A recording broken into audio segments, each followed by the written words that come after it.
The sun was setting on Geek Estate, painting each rooftop with gold and orange streaks. As I, Donald, watched the vibrant light fade, I had no idea an uproar was about to unfold. The strange text message I'd received earlier had warned me, "Expect a visitor on behalf of Karen Jeggings." I didn't realize just how sinister that sounded until the doorbell rang, right when darkness slipped over the neighborhood. That was the moment my gut twisted.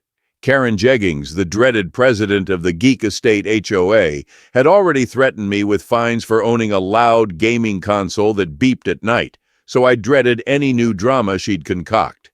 But a visitor? If I'd known she'd sent a surveyor, someone with the power to poke around my property, I would have locked every door and thrown a tarp over my entire yard. This single event would launch me headfirst into a whirlwind of chaos, comedic slip-ups, and downright terror. By the end, I'd either be free from Karen's clutches forever, or roped into the biggest HOA nightmare of my life. Keep listening, because the final showdown between me and Karen Jeggings is something you won't want to miss. It all started about a month ago when I first realized I'd moved into the worst place ever, Geek Estate. That's what it was called. No joke. The neighborhood sign read, "Welcome to Geek Estate, the future of HOA living." At first, I found it amusing.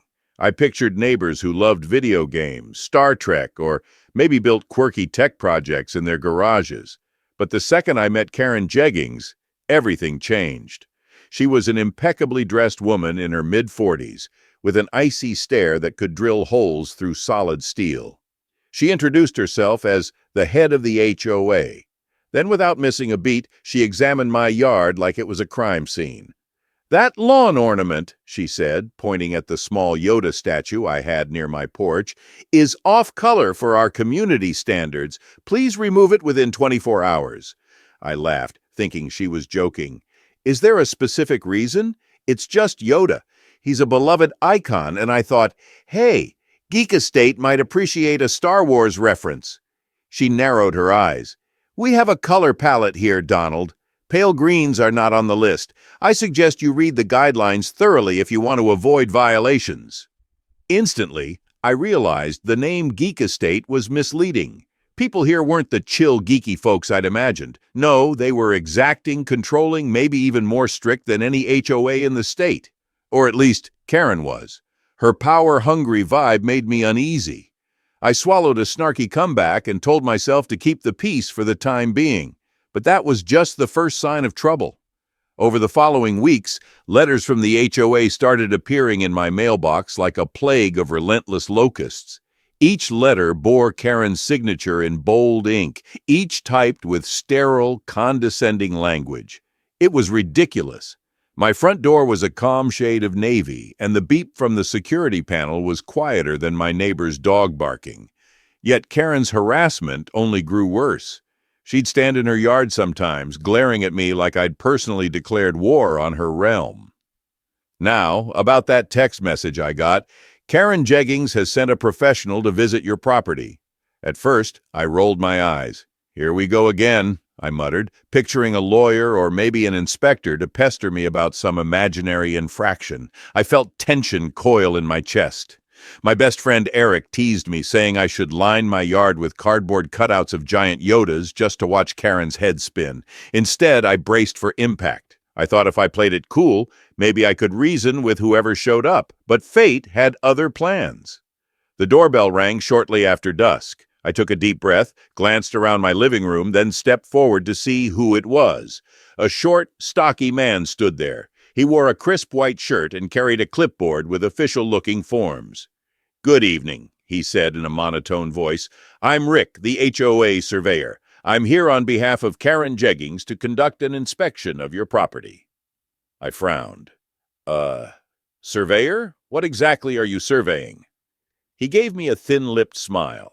"Boundary measurements, compliance checks, and any questionable additions." He raised an eyebrow. "Shall we begin?" I felt an instant wave of defensiveness. Boundary measurements? Questionable additions? This was next-level snooping. "You mind showing me some ID first?" I asked, crossing my arms. He patted his pockets. "Oh, shoot," he said with a short laugh. I must have left my wallet in the car, but I assure you I have a legitimate contract with the HOA. I wasn't thrilled with that answer. How about you get that wallet, because I don't let strangers roam my yard with a clipboard? He hesitated, frowned, but nodded and left. Meanwhile, I peeked out the door, scanning the street. I caught a flash of Karen Jeggings' silhouette in her living room window across the way. She was definitely peeking between the blinds, probably smirking at my confusion. Within minutes, Surveyor Rick was back, offering me a business card that read, "Rick Townsend, Official Survey Services." It seemed genuine enough. I let him inside my gate, but still hovered close behind him, my eyes flicking to every note he scribbled. He started measuring the fence lines.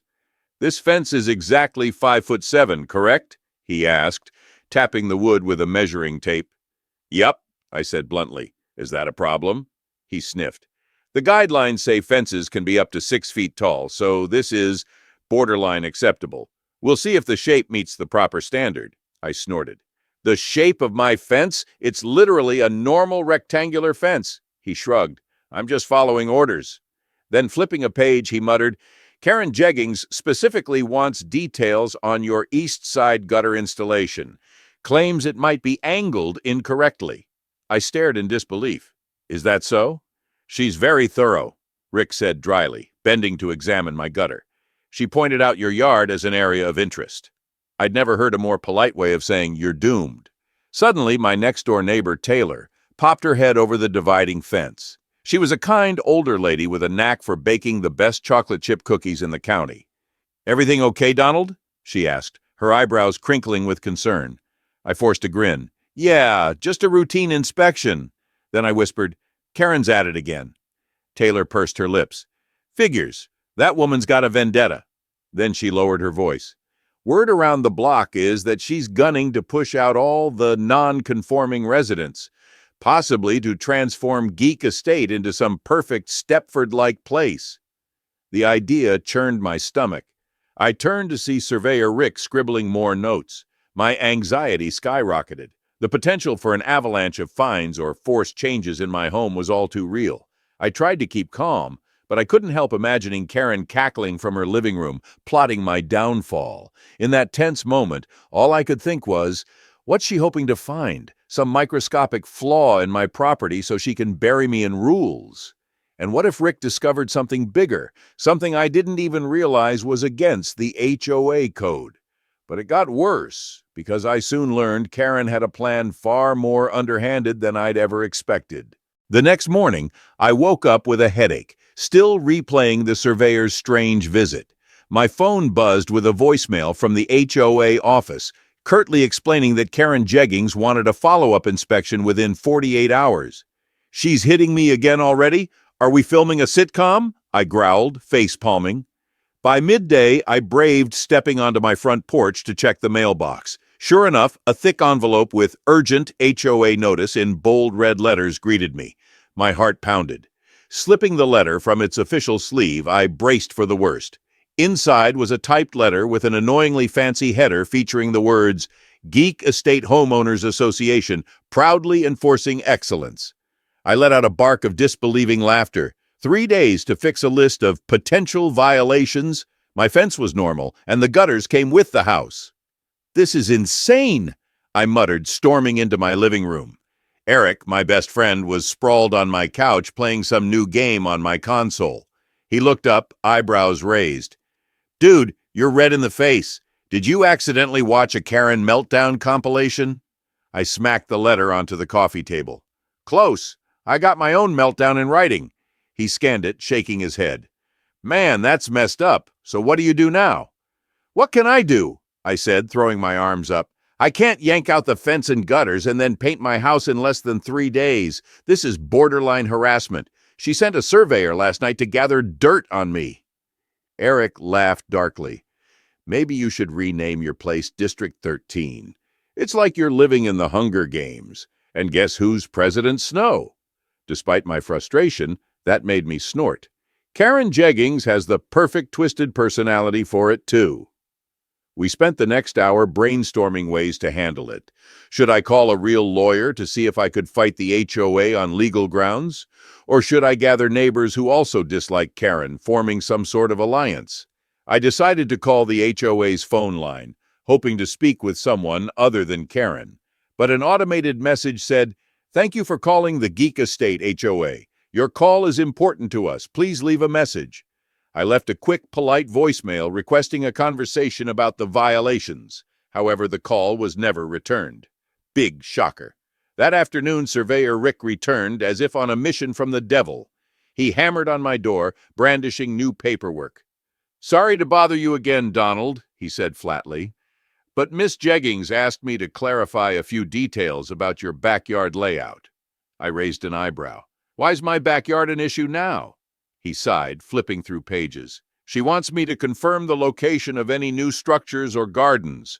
According to her, you might have put in an unauthorized walkway or an unapproved patio extension." I groaned.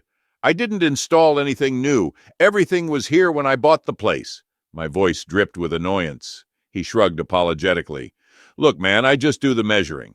I'm not here to judge, but yes, I have to check. Mind if I step out back?" Might as well let him. If I refused, Karen would probably mark it as obstruction of inspection. So I led him through my small living room to the sliding glass door that opened onto the backyard. My heart pounded as I recalled that I'd put a tiny birdbath in the corner last week. Was that going to be the next federal offense? While Rick measured the perimeter, I noticed a figure across the fence line. Sure enough, Karen Jeggings herself, wearing her signature crisp beige blazer, was leaning against the fence, gazing right into my yard with a smug grin. "Good afternoon, Donald," she called out, her voice syrupy sweet. "I trust everything is in order?" I forced a polite smile. "Just peachy, Karen. Enjoying the show?" She sniffed, ignoring my sarcasm. "It's in the best interest of Geek Estate to ensure all members comply with the guidelines. I'm just making sure Rick has the support he needs." "Support meaning your meddling eyes?" I muttered under my breath. Karen must have overheard because she gave a tight-lipped smirk. "We're all neighbors, Donald. No need for hostility. After all, the better you follow the rules, the happier we'll all be." She then turned and strolled away as if she owned every blade of grass in Geek Estate. Surveyor Rick finished up, scribbled a few notes, then nodded. "All set. I'll forward these measurements to Miss Jeggings. She'll follow up with you, I'm sure." "Yeah, can't wait," I replied with forced cheer. As Rick left, my gaze drifted to the horizon. Storm clouds brewed overhead, and I wondered if it was a sign of the chaos looming over me. Little did I know, the next 48 hours would bring a showdown so intense that half the neighborhood would gather outside my house in disbelief. The next day, I stepped outside early in the morning, determined to find any neighbor who might stand by my side against Karen's tyranny. Sure, some residents avoided me because they feared stepping on Karen's toes, but maybe I could find at least a few who'd share their stories. I spotted Marissa, a new mom who lived down the street. She was carrying her baby in one of those little wrap carriers. She smiled wearily as I approached. "Hey, Marissa," I greeted gently. "I've been noticing that Karen's on a rampage. Has she bothered you, too?" Her eyes widened. "Oh, gosh, yes. She fined me for having a pink flamingo yard ornament. She said it disrupts the minimalist theme of our block." I shook my head in disbelief. "Flamingos? That's not even that big of a deal. This woman is crazy." Marissa sighed. "I know, but if I fight back, she might label me a troublemaker. Then I risk even more fines. I've heard rumors that she's actually threatened to have families evicted if they don't comply." She glanced at her baby and bit her lip, clearly worried about rocking the boat. My stomach churned with anger. Evict families for flamingos and so-called violations? The more I learned, the more I wanted to stage a coup. I nodded sympathetically. "Well, if you ever decide to speak out, I'm trying to gather folks to push back. We can't let her run wild, you know?" She gave me a small nod. "I appreciate that, Donald, but I'm not sure I'm brave enough yet. I can't afford legal battles or trouble with my newborn." I forced a supportive smile. "No worries. I understand." My heart sank, but I tried not to show it. As I walked away, I spotted Taylor, my sweet cookie-baking neighbor, waving at me from her porch. She beckoned me over. Her face glowed with concern, but also something like determination. "I hear you're dealing with that nonsense from Karen," she said in a hushed tone. "Beyond nonsense," I groaned. "She's sending a surveyor to poke around, claiming I have 1,000,000 violations. I might end up paying half my savings in fines." Taylor's eyes flashed. "She's done the same to me, claimed my mailbox was too vintage, and tried to force me to buy a new one from her recommended vendor. She has her hand in everything." I blew out a breath. "So that's how she profits, probably. She's got deals with certain contractors, and if you don't pay up, she hits you with fines." Taylor gave a solemn nod. "I've been around Geek Estate for 10 years. We used to have a different HOA president, and it was fine. But then Karen took over 3 years ago, and everything changed." I ran a hand through my hair, feeling frustration bubble up.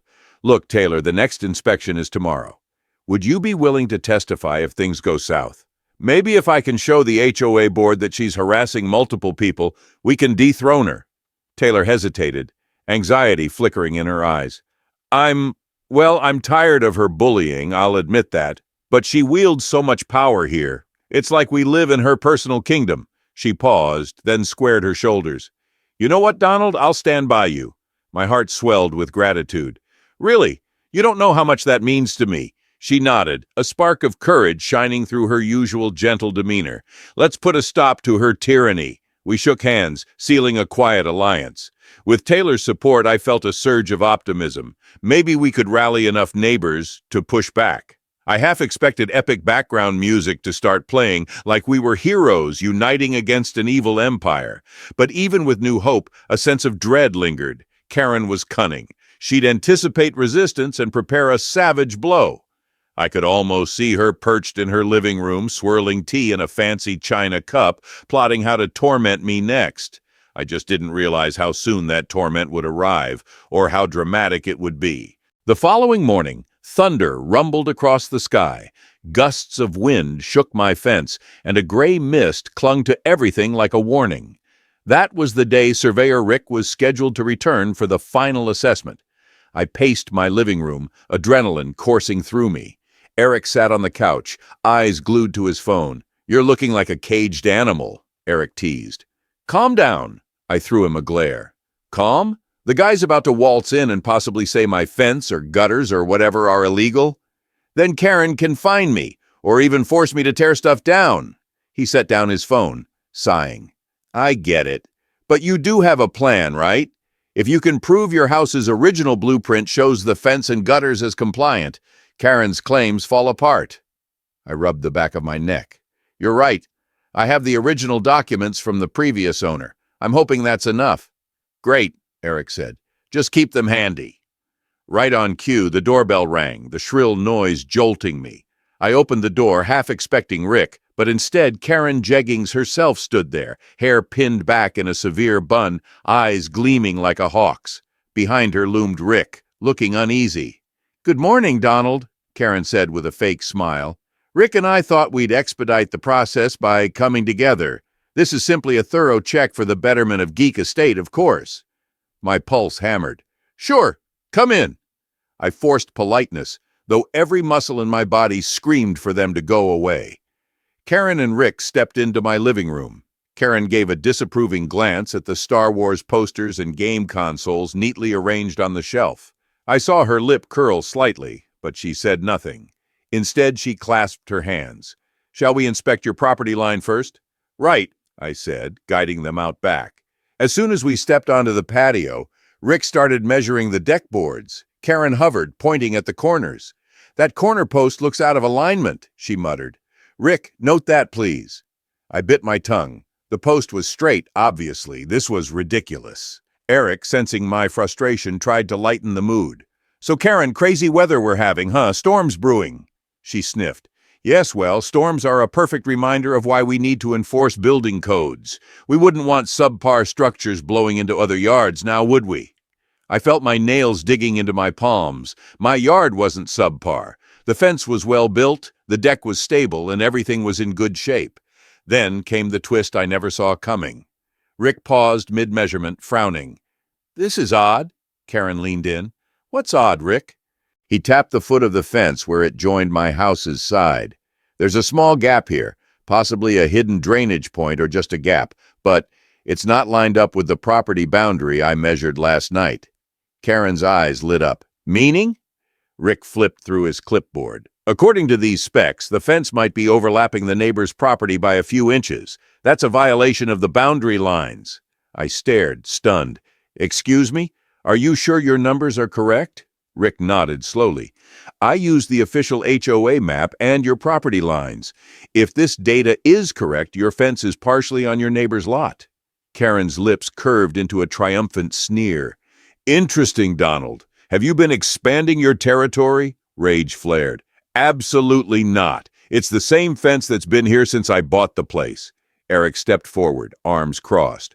Donald has the original blueprint. It'll show the fence was installed correctly. Karen looked less certain, but still smug. Well, let's see it then. If you can't prove the fence belongs here, you might have to tear it down. My chest constricted with panic. Tearing down the fence? That'd be a massive cost and headache. But I hurried inside, rummaging through my filing cabinet. My hands shook as I fished out the old blueprint. I practically sprinted back, papers in hand. Rick examined them, brow furrowing. This says the fence is at the correct boundary line. Let me compare it to the official lot measurements the HOA has on file. He pulled out his phone, scanning some digital map. An eerie silence fell as he compared documents. Thunder rumbled outside, and raindrops started pelting the windows. Karen glared at me, her posture stiff. Finally, Rick cleared his throat. Miss Jeggings? I'm seeing a discrepancy in the HOA map. He hesitated. According to the county registrar website, the fence is exactly where it should be. The HOA's data might be outdated or incorrectly scaled. Karen's face turned white with shock. What do you mean, outdated or incorrectly scaled? The HOA's map is official. Are you saying we're wrong? Rick gulped. It appears so. The county records show Donald's fence is correct. The mismatch is on your end, Miss Jeggings. The map you gave me must have an error. A tense hush followed. Then Karen's eyes blazed with anger, directed not at me, but at Rick. That can't be right, she hissed. I got that map directly from the HOA's archives. Are you accusing me of lying? Rick stammered. No, I'm just saying the official county data conflicts with the HOA's older map. If the county's right, Donald is within his rights to keep the fence as is. Eric let out a whoop of triumph. Score 1 for Donald. But Karen's cheeks flamed red. She clenched her fists, turning her glare onto me. So, you manipulated the county's documents? I scoffed. What? Are you serious? How in the world would I manipulate official county records? She opened her mouth to retort, but the storm outside intensified, and a crack of thunder rattled the entire house. The wind battered the fence, making it creak loudly, as though it were part of our tense standoff. Surveyor Rick closed his clipboard. I'm sorry, Miss Jeggings, but I can't justify a violation here. The county's boundaries override the HOA's old map. Donald's fence is legal. Karen stood there, eyes flashing. For a moment, she looked speechless. Then she snapped her gaze to me. Fine, but we still have to examine the gutters, the paint, and every single feature. Rick, come with me. We're not done. That's when I realized she was doubling down, refusing to accept defeat. And at that moment, I knew exactly what kind of final confrontation we'd have. Karen was not going to leave until she found something to nail me on, even if she had to invent it. Over the next hour, the storm raged on outside, turning my yard into a small swamp. The wind howled, the trees bent sideways, and sheets of rain poured down relentlessly. Yet Karen insisted on continuing the inspection, dragging poor Rick along. She tapped on my gutters. Rick, measure that angle. It looks too steep, she demanded, rain streaming down her blazer. Rick raised his voice over the deafening wind. Miss Jeggings, I can't get an accurate measurement in this weather. My device might short out and— I don't care, Karen barked, her hair plastered to her forehead. We must confirm if Donald's gutter angle is in violation. Geek Estate expects perfection. I stood under my awning, protected from the worst of the downpour, feeling a strange mixture of pity and annoyance. The woman was literally risking pneumonia to corner me on a silly gutter issue. Eric joined me, both of us stifling laughter at how ridiculous this situation looked. Karen in the storm, Rick trying to juggle a dripping clipboard, and the yard turning into a muddy slip and slide. Suddenly, a bright flashlight cut through the sheets of rain from the side gate. I squinted, thinking the police had arrived or something. But then a familiar voice called out, "Donald, you out here?" It was Taylor, her raincoat spattered with mud. She trudged forward, carrying an umbrella. I wanted to come show my support. I heard the commotion, saw the storm. Everything okay?" I gave a short laugh, half in disbelief. "Define okay." Karen's out there searching for the slightest hint of a violation in the middle of a thunderstorm. Taylor's eyes widened. "Is she nuts?" She peered at Karen's figure, now hunched near my gutter, shaking from the cold. "Maybe we should invite her inside. I don't want the poor woman to catch pneumonia, even if she's a total nightmare." I mulled it over. Inviting Karen in was the decent thing to do, but also I feared she'd snoop in my house.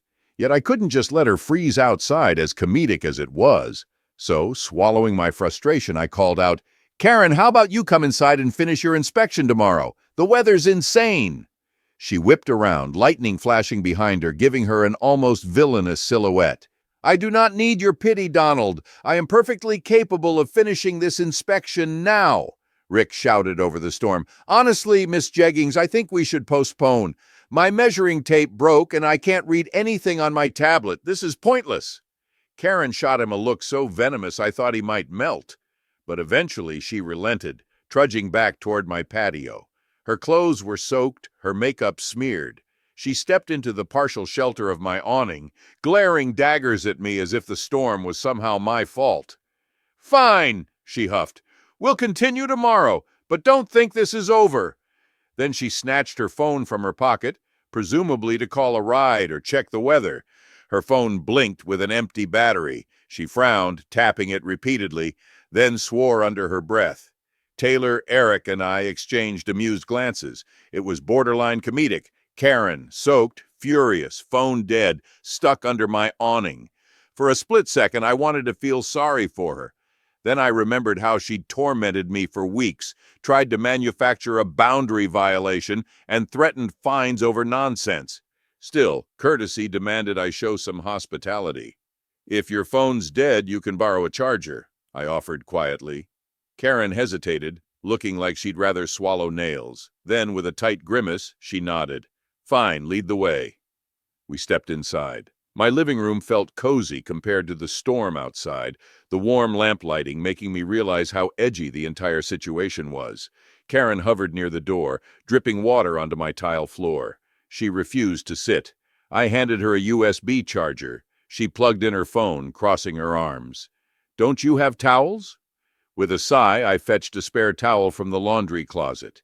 Eric was biting back laughter. He found the whole scenario comedic. Taylor stood awkwardly to the side, offering small smiles. As Karen dried off, there was an uncomfortable silence. Then she glared at me. "You might think you've bested me with that fence fiasco," she spat. "But I'll find something that sticks. Your property is riddled with minor infractions. You can't hide behind old county records forever." I exhaled slowly, trying to keep calm.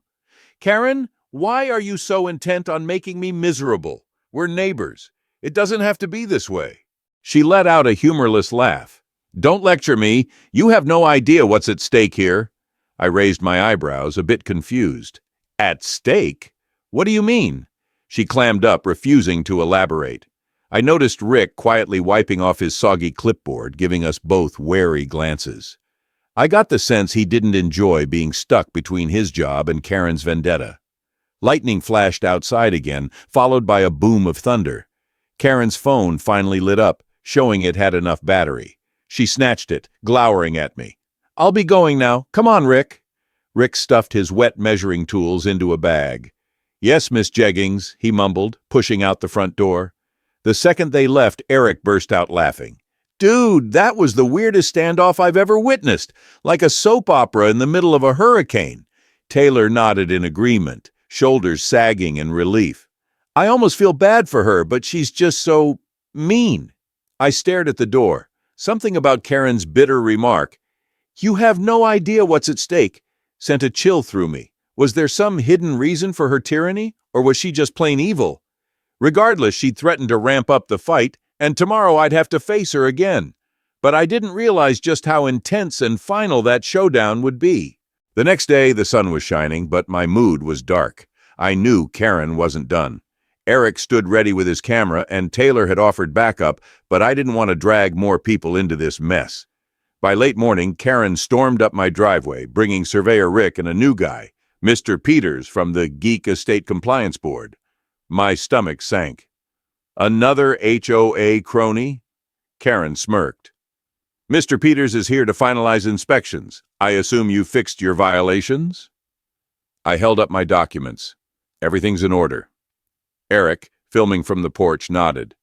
And we're recording for transparency. Karen rolled her eyes. The inspection began, and to her growing frustration, everything, my fence, gutters, walkway, even my paint, was up to code. Then she spotted a small patch of weeds near my fence. Aha! Violation of the landscaping guidelines, she announced, eyes gleaming. I blinked. It's a few weeds. I'll pull them right now. Stop! Karen snapped. That would be tampering with evidence. Mr. Peters hesitated. Miss Jeggings, minor violations are usually corrected on site. Karen cut him off. Not anymore. Donald has neglected this for too long. He needs to be held accountable. Before I could explode, Taylor appeared. Karen, enough. I spoke to Miss Delgado, the previous HOA president. She confirmed weed violations were always fixable on site unless the homeowner refused. Mr. Peters quickly checked the rule book. His eyes widened. Miss Taylor is correct. There's no updated policy. Donald can remove the weeds now. Karen's face turned ghostly pale. That's an oversight. You're all against me. Eric chuckled. No, Karen, we're just following the rules. Mr. Peters nodded. With that, this case is closed. No violations.